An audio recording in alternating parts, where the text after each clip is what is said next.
The first report didn't come from a victim.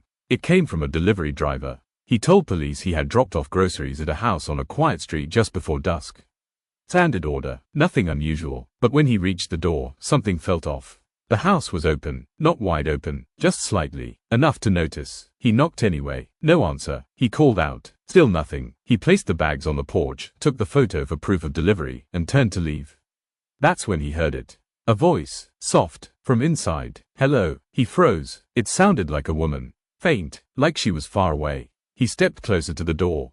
Are you okay? He asked. There was a pause, then the voice again. Please, don't go. He pushed the door open just enough to look inside.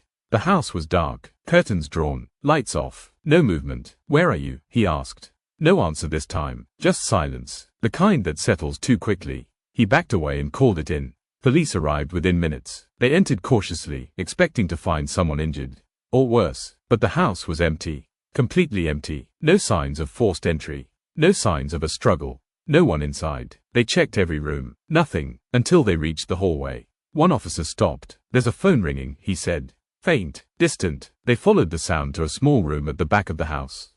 Inside, on the floor, was a phone. Screen lit. An incoming call. No contact name, just a number. One of the officers answered.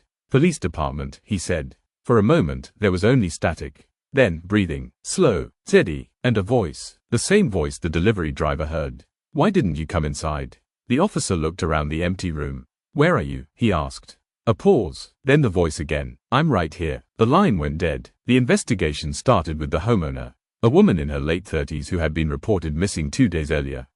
Her car was still in the driveway. Her phone now sitting in the house, somehow still receiving calls.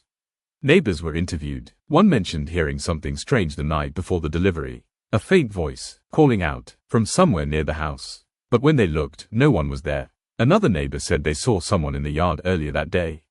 Not walking, not moving, just standing near the side of the house, facing the wall. The side of the house where that back room was located.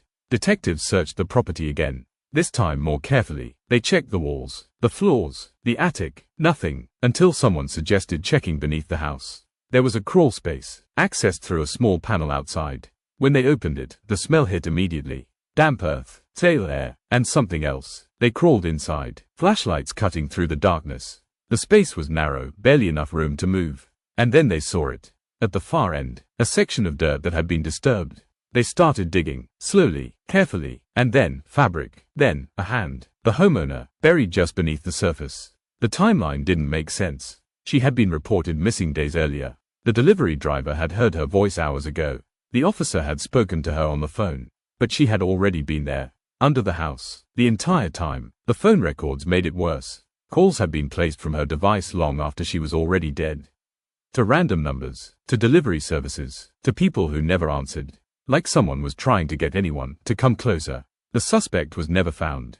The house was eventually sold, renovated, occupied again, but the next owners reported something strange. Occasionally, their phone would ring from an unknown number. When they answered, there was only breathing. And sometimes, very quietly, a voice. Hello.